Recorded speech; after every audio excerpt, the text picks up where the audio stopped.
ಬಾಗಲಕೋಟೆಯ ಜಿಲ್ಲಾ ಪಂಚಾಯತ್ನ ಸಭಾಭವನದಲ್ಲಿ ಜಿಲ್ಲಾಡಳಿತ, ಜಿಲ್ಲಾ ಪಂಚಾಯತ್ ಕನ್ನಡ ಮತ್ತು ಸಂಸ್ಕೃತಿ ಇಲಾಖೆಯ ಸಹಯೋಗದಲ್ಲಿ ಭಗವಾನ್ ಮಹಾವೀರ ಜಯಂತಿ ಕಾರ್ಯಕ್ರಮವನ್ನು ಆಯೋಜಿಸಲಾಗಿತ್ತು. ಮಹಾವೀರರ ಭಾವಚಿತ್ರಕ್ಕೆ ಪೂಜೆ ಸಲ್ಲಿಸಿ ಪುಷ್ಪ ಸಮರ್ಪಿಸುವ ಮೂಲಕ ರಾಜ್ಯಸಭಾ ಸದಸ್ಯರಾದ ನಾರಾಯಣ್ ಸಬಾಂಡಿಗೆ ಚಾಲನೆ ನೀಡಿದರು. ಈ ಸಂದರ್ಭದಲ್ಲಿ ಮಾತನಾಡಿದ ಅವರು, ಮಹಾವೀರರು ಅಹಿಂಸೆ ಪರಮೋ ಧರ್ಮ ಎಂದಷ್ಟೇ ಹೇಳಲಿಲ್ಲ, ಧರ್ಮ ರಕ್ಷಣೆಗಾಗಿ ಹಿಂಸೆ ಮಾಡುವುದು ತಪ್ಪಲ್ಲ ಎಂಬುದನ್ನು ಇವರ ಸಂದೇಶಗಳಲ್ಲಿ ತಿಳಿಯಬಹುದಾಗಿದೆ ಎಂದರು. ವಿಧಾನ ಪರಿಷತ್ನ ಶಾಸಕ ಪಿ.ಎಚ್. ಪೂಜಾರ್ ಮಾತನಾಡಿ, ಬುದ್ಧ, ಬಸವ, ಮಹಾವೀರರೆಲ್ಲ ನಮ್ಮ ದೇಶದ ಧರ್ಮ ಪರಂಪರೆಯನ್ನು ಜಾಗತಿಕ ಮಟ್ಟದಲ್ಲಿ ತಲುಪಿಸಿದ್ದರಿಂದ ಇಂದು ಭಾರತ ಜಾಗತಿಕ ಮನ್ನಣೆ ಪಡೆದುಕೊಂಡಿದೆ ಎಂದರು. ಅಪರ ಜಿಲ್ಲಾಧಿಕಾರಿ ಅಶೋಕ್ ತೇಲಿ ಹಾಗೂ ಸಮಾಜದ ಮುಖಂಡ ಬೇತಾಳ್ ಕಾರ್ಯಕ್ರಮದಲ್ಲಿ ಮಾತನಾಡಿದರು. ಕನ್ನಡ ಮತ್ತು ಸಂಸ್ಕೃತಿ ಇಲಾಖೆಯ ಸಹಾಯಕ ನಿರ್ದೇಶಕ ಕರ್ಣಕುಮಾರ್, ಆಹಾರ ಮತ್ತು ನಾಗರಿಕ ಸರಬರಾಜು ಇಲಾಖೆಯ ಉಪನಿರ್ದೇಶಕ ಶ್ರೀಶೈಲ್ ಕಂಕನವಾಡಿ, ಪುಕ್ಕರಾಜ್ ಬೇತಾಳ್, ದಿನೇಶ್, ಸೋನಿ, ಬಾಬುರಾವ್ ಸೇರಿದಂತೆ ಇತರರು ಕಾರ್ಯಕ್ರಮದಲ್ಲಿ ಹಾಜರಿದ್ದರು. ಇವತ್ತೇನಾಗಿದೆ, ಯಾವ ಸಮಾಜದ ಯಾರು ಜಯಂತಿ ಆಚರಿಸ್ತೀವಿ ಅವರಷ್ಟೇ ಬರ್ತಾರೆ, ಉಳಿದವ್ರಿಗೆ ಸಂಬಂಧ ಏನಿದ್ರು. ಶಿವಾಜಿ ಮಹಾರಾಜರ ಜಯಂತಿ ಅಂದ್ರೆ ನಮಗೆ ಅಷ್ಟೇ ಕ್ಷತ್ರಿಯರಿಗಷ್ಟೇ ಸಂಬಂಧಪಟ್ಟದ್ದು. ಬಸವೇಶ್ವರರ ಜಯಂತಿ ಅಂತಂದ್ರೆ ವೀರಶೈವ ಲಿಂಗಾಯತರಿಗೆ ಸಂಬಂಧಪಟ್ಟದ್ದು. ಹೀಗೆ ಒಬ್ಬೊಬ್ಬ ಮಹಾಪುರುಷರ ಜಯಂತಿ ನಾವು ಹಂಚಿಕೊಂಡು ಬಿದ್ದೀವಿ. ಅಂಬೇಡ್ಕರ್ ಜಯಂತಿ ಅಂತಂದ್ರೆ ನಮ್ಮ SC ಸಮಾಜಕ್ಕೆ ಸಂಬಂಧಪಟ್ಟವರು. ಈ ರೀತಿ ಮಹಾಪುರುಷರನ್ನು ಕೂಡ ಹಂಚಿಕೊಂಡು ಬಿಟ್ಟಿದ್ದೇವೆ. ಅವ್ರು ಹೇಳಿದರು, ಅಹಿಂಸಾ ಪರಮೋ ಧರ್ಮ. ಹೌದು, ಅಹಿಂಸೆ ಪರಮೋ ಧರ್ಮ. ಅಹಿಂಸೆ ಕೇವಲ ಜೈನರಲ್ಲಿ ಅಲ್ಲ, ಭಾರತದ ಜನತೆಯ ರಕ್ತ ನರಿನಾಡಿಗಳಲ್ಲಿ ಹರಿತಾ ಇದ್ದೇನೋ ಅಹಿಂಸಾ. ಹಿಂದೂ ಧರ್ಮ, ನಮ್ಮ ಸಂಸ್ಕೃತಿಯಲ್ಲಿ ನಾವು ಅಹಿಂಸಾ ಯಾರಿಂದಲೂ ಕಲಿಯಬೇಕಾಗಿಲ್ಲ. ಅಹಿಂಸೆ ನಾವು ಅಹಿಂಸಾವಾದಿಗಳೇ. ಆದರೆ ಈ ಅಹಿಂಸೆ ಹೆಸರಿನಲ್ಲಿ ದುರ್ಬಲತೆ ಆಗಬಾರ್ದು.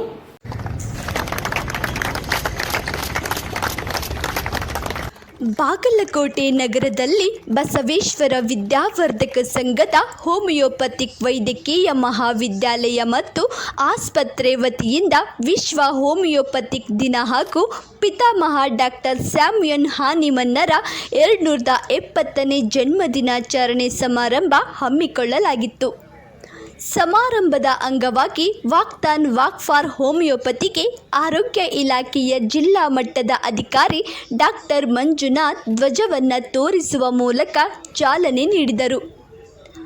ಈ ಸಂದರ್ಭದಲ್ಲಿ ಮಾತನಾಡಿದ ಅವರು, ಹೋಮಿಯೋಪಥಿಕ್ ಅತ್ಯುತ್ತಮ ವೈದ್ಯ ಉಪಚಾರ ಪದ್ಧತಿಯಾಗಿದ್ದು ರೋಗಗಳನ್ನು ಬೇರು ಸಮೇತ ಉಪಶಮನ ಮಾಡುವ ನಿಟ್ಟಿನಲ್ಲಿ ಪರಿಣಾಮಕಾರಿಯಾಗಿದೆ. ಜಗತ್ತಿನಲ್ಲಿ ಅತಿ ಹೆಚ್ಚು ಜನ ಹೋಮಿಯೋಪಥಿಕ್ ಅನ್ನು ಅನುಸರಿಸುತ್ತಿದ್ದಾರೆ. BVV ಸಂಘ ಹೋಮಿಯೋಪಥಿಕ್ ವೈದ್ಯಕೀಯ ಮಹಾವಿದ್ಯಾಲಯ ಈ ಪದ್ಧತಿಯ ಬಗ್ಗೆ ಜಾಗೃತಿ ಮೂಡಿಸುತ್ತಿರುವುದು ಶ್ಲಾಘನೀಯ ಎಂದರು. ಜಿಲ್ಲಾ ಆಯುಷ್ ಅಧಿಕಾರಿ ಡಾಕ್ಟರ್ ಎಸ್. ಚೀಮಠ್ ಮಾತನಾಡಿ, ಸಾಂಕ್ರಾಮಿಕ ಅಸಾಂಕ್ರಾಮಿಕ ರೋಗಗಳ ಹತೋಟಿಯಲ್ಲಿ ಆಪತ್ಬಾಂಧವನಂತಿರುವ ಹೋಮಿಯೋಪಥಿಕ್ ಔಷಧಿಗಳನ್ನು ಸಮಾಜದ ಕಡೆಯ ಪ್ರಜೆಗೆ ಮುಟ್ಟಿಸುವ ಪ್ರಾಮಾಣಿಕ ಪ್ರಯತ್ನ ನಮ್ಮ ಆಯುಷ್ ವೈದ್ಯರು ಮಾಡಬೇಕೆಂದರು. ಹೋಮಿಯೋಪಥಿಕ್ ದಿನಾಚರಣೆ ನಿಮಿತ್ತ ನಡೆದ ವಾಕ್ ಫಾರ್ ಹೋಮಿಯೋಪಥಿಕ್ ವಾಕ್ಥಾನ್ ಜನರ ಗಮನ ಸೆಳೆಯಿತು. ಬೆಳಗಿನ ಜಾವ ನಗರದ ರೋಟರಿ ಸರ್ಕಲ್ನಿಂದ ಪ್ರಾರಂಭವಾಗಿ ನಗರ ಪೊಲೀಸ್ ಠಾಣೆ, ಕೆರೂಡಿ ಆಸ್ಪತ್ರೆ ಮಾರ್ಗವಾಗಿ ಬಸವೇಶ್ವರ ವೃತ್ತ, ನಂತರ ಮಹಾವಿದ್ಯಾಲಯಕ್ಕೆ ಆಗಮಿಸಿ ವಾಕ್ ಫಾರ್ ಹೋಮಿಯೋಪಥಿಕ್ ವಾಕ್ಥಾನ್ ಸಮಾಪ್ತಿಗೊಳಿಸಲಾಯಿತು.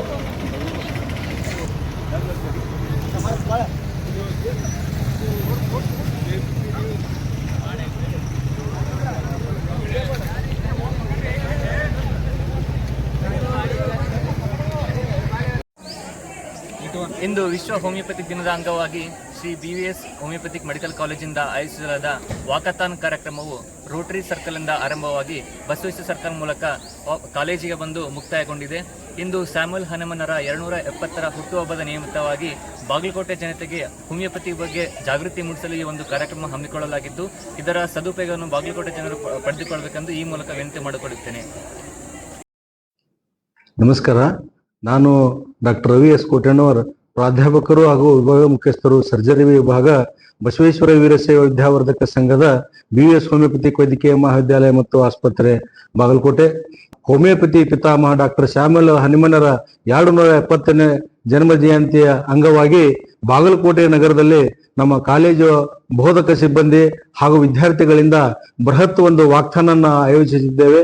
ಈ ವಾಕ್ಥಾನದ ಮೂಲ ಉದ್ದೇಶ ಬಾಗಲಕೋಟೆಯ ಜನಸಾಮಾನ್ಯರಲ್ಲಿ ಹೋಮಿಯೋಪತಿ ವೈದ್ಯ ಪದ್ಧತಿಯ ಕುರಿತು ಅರಿವು ಮೂಡಿಸಲು. ಯಾಕಂದ್ರೆ ಹೋಮಿಯೋಪತಿ ಎಂದ ಕ್ಷಣ ಎಲ್ಲರಲ್ಲಿ ಹಳೆಯ ರೋಗಿಗಳಿಗೆ ಮಾತ್ರ ಸೀಮಿತ ಅಂತ ಇರ್ತದೆ. ಇದು ಹೋಮಿಯೋಪತಿ ಕೇವಲ ಹಳೆಯ ರೋಗಿಗಳಿಗೆ ಮಾತ್ರವಲ್ಲ, ಒಂದು ನಮ್ಮ ಶಿರದಿಂದ ಅಂಗುಷ್ಟದವರೆಗೆ ಎಲ್ಲ ವಿಭಾಗಗಳಲ್ಲಿಯೂ ಮಹಿಳೆಯರಿಗೆ, ಶಿಶುಗಳಿಗೆ, ವಯೋವೃದ್ಧರಿಗೆ ಹಾಗೂ ಶಸ್ತ್ರಚಿಕಿತ್ಸೆಗೆ ಒಳಗಾಗಬೇಕಾದಂತಹ ಹಲವಾರು ರೋಗಿಗಳಿಗೆ ನಾವು ಹೋಮಿಯೋಪತಿಯಲ್ಲಿ ಒಂದು ಯಶಸ್ವಿ ಚಿಕಿತ್ಸೆ ನೀಡುತ್ತೇವೆ ಅಂತ ಜನರಲ್ಲಿ ಅರಿವು ಮೂಡಿಸಲು ಈ ವಾಕ್ಥಾನವನ್ನು ಹಮ್ಮಿಕೊಂಡಿದ್ದೇವೆ. Homeopathy intern. ಹೋಮಿಯೋಪತಿ ಇದು ಒಂದು ವೈದ್ಯ ಪದ್ಧತಿ, ಹಳೆಯ ಕಾಲದ್ದು. ಇದು ಮೂಲತಃ ಜರ್ಮನಿಯಿಂದ ಬಂದಿದ್ದು. ಎಲ್ಲರೂ ಹೋಮಿಯೋಪತಿ ಅಂದ್ರೆ ಸಕ್ರೆ ಗುಳಿಗೆ ಹಂಗೆ ಹಿಂಗೆ ಅಂತಂದು ಅಂತಾರೆ, ಆದ್ರೆ ಹಂಗೆ ಇರಂಗಿಲ್ಲ. ಇದ್ರಾಗ ಆ್ಯಕ್ಚುಲಿ ದೀರ್ಘಕಾಲದ ರೋಗ ಇರಲಿ, ಇವಾಗ ಇರಲಿ, ಈಗ ಕೋವಿಡ್ದಾಗೂ ನಮ್ಮ ಔಷಧಿಗಳು ಎಷ್ಟು ಜನಗಳಿಗೆ ಹೆಲ್ಪ್ ಆಗ್ಯಾವ. ಸೊ ಆದರೆ ಈಗೇನಾಗೈತಿ, ಜನಗಳಿಗೆ ಇದ್ರ ಬಗ್ಗೆ ಮಾಹಿತಿ ಇಲ್ಲ. ಎಲ್ಲ ಅಪಪ್ರಚಾರ ಮಾಡ್ತಾರೆ, ಹೋಮಿಯೋಪತಿ ಅಂದರೆ ಸಕ್ರೆ ಗುಳಿಗೆ ಅಂತಂದು. ಆದರೆ ಅವರಿಗೆ ಅದ್ರ ಮಾಹಿತಿ ಇಲ್ಲ. ಹಾಗಾಗಿ ನಾವು ಇವತ್ತು ವಾಕಥಾನನ್ನು ಹಮ್ಮಿಕೊಂಡಿದ್ವಿ. ಆ ಮೂಲಕ ಜನಗಳಿಗೆ ಜಾಗೃತಿಯನ್ನು ಮೂಡಿಸಿದ್ವಿ. ಇದು ಒಂದು ಚಲೋ ಪದ್ಧತಿ ಐತಿ. ಇದ್ರೊಳಗೆ ನಾವು ಎಲ್ಲ ಇದು ರೋಗಗಳನ್ನು ವಾಸಿ ಮಾಡ್ಬೋದು. ಜನಗಳು ಇದು ಸದುಪಯೋಗ ಪಡ್ಕೋಬೇಕಂತ ನಾ ಕೇಳ್ಕೊತೀನಿ. ಹೆಸರು ಡಾಕ್ಟರ್ ತೃಪ್ತಿ ಶಿಂದೆ ಅಂತ. ನಾನು ಬಾಗಲಕೋಟೆ ಹೋಮಿಯೋಪತಿಕ್ ಮೆಡಿಕಲ್ ಕಾಲೇಜಲ್ಲಿ ಪ್ರೊಫೆಸರ್ ಇದ್ದಿದ್ದೇನೆ. ನಾವು ಈ ದಿನ ಹೋಮಿಯೋಪತಿಕ್ ವಾಕ್ಥಾನ್ ಅಂತ ಹೇಳಿ ಹಮ್ಮಿಕೊಂಡಿದ್ದೇವೆ. ಕಾರಣ ಹೋಮಿಯೋಪತಿ ಬಗ್ಗೆ ಎಲ್ಲರಿಗೂ ಜಾಗೃತಪಡಿಸಬೇಕಾಗಿ ಸಂಬಂಧ. ಸೊ ಹೋಮಿಯೋಪತಿ ಅಂದರೆ ಇದು ಬರೀ ಎಲ್ಲ ಹಳೆಯ ರೋಗಗಳಿಗೆ ಮಾತ್ರ ಸೀಮಿತ ಅಲ್ಲ.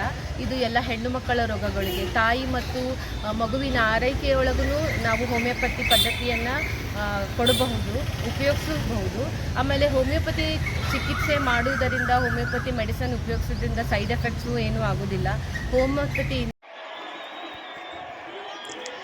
ಬಾಗಲಕೋಟೆ ಜಿಲ್ಲೆಯ ಕೆರೂರು ಪಟ್ಟಣದಲ್ಲಿರುವ ರಾಚೋಟೇಶ್ವರ ದೇವಾಲಯದ ಜಾತ್ರಾ ಮಹೋತ್ಸವ ಅದ್ದೂರಿಯಾಗಿ ಸಂಭ್ರಮ ಸಡಗರದಿಂದ ಜರುಗಿತು. ಉಗ್ರ ಸ್ವರೂಪದ ದೇವರು ಎಂದು ಹೆಸರುವಾಸಿ ಆಗಿರುವ ರಾಚೋಟೇಶ್ವರ ದೇವರ ರಥೋತ್ಸವ ಮಂಗಳವಾರ ಸಾವಿರಾರು ಸಂಖ್ಯೆಯ ಭಕ್ತರ ಸಮ್ಮುಖದಲ್ಲಿ ಅದ್ದೂರಿಯಾಗಿ ಜರುಗಿತು. ಮರುದಿನ ಬುಧವಾರ ದಿನದಂದು ರಾತ್ರಿ ಸಮಯದಲ್ಲಿ ಜಾತ್ರೆಯ ಹಿನ್ನೆಲೆ ಅಕ್ಕಿ ಉತ್ಸವ ಜರುಗಿತು. ಶ್ರದ್ಧೆ ಭಕ್ತಿಯಿಂದ ಆಗಮಿಸಿದ ಭಕ್ತರು ಅಕ್ಕಿಯಲ್ಲಿ ಹಾಯ್ದು ತಮ್ಮ ಹರಕೆಯನ್ನ ಪೂರೈಸಿದರು. ಈ ದೇವರಿಗೆ ಭಕ್ತಿಯಿಂದ ಬೇಡಿಕೊಂಡರೆ ಸಕಲ ಸಂಕಷ್ಟಗಳು ದೂರವಾಗುತ್ತದೆ ಎಂಬ ನಂಬಿಕೆ ಭಕ್ತರಲ್ಲಿ ಇದೆ. ಹೀಗಾಗಿ ಜಾತ್ರೆಯ ಅಂಗವಾಗಿ ದೇವರಿಗೆ ಬೆಳಿಗ್ಗೆಯಿಂದ ಸಂಜೆಯವರೆಗೆ ವಿವಿಧ ಪೂಜೆ ಪುರಸ್ಕಾರ ಸೇರಿದಂತೆ ಧಾರ್ಮಿಕ ಕಾರ್ಯಕ್ರಮಗಳು ಜರುಗುತ್ತವೆ. ವಿವಿಧ ಪ್ರದೇಶಗಳಿಂದ ಭಕ್ತರು ಆಗಮಿಸಿ ತಮ್ಮ ಇಷ್ಟಾರ್ಥಗಳನ್ನು ಪೂರೈಸುವ ಮೂಲಕ ಭಕ್ತಿಯನ್ನ ಮೆರೆಯುತ್ತಾರೆ.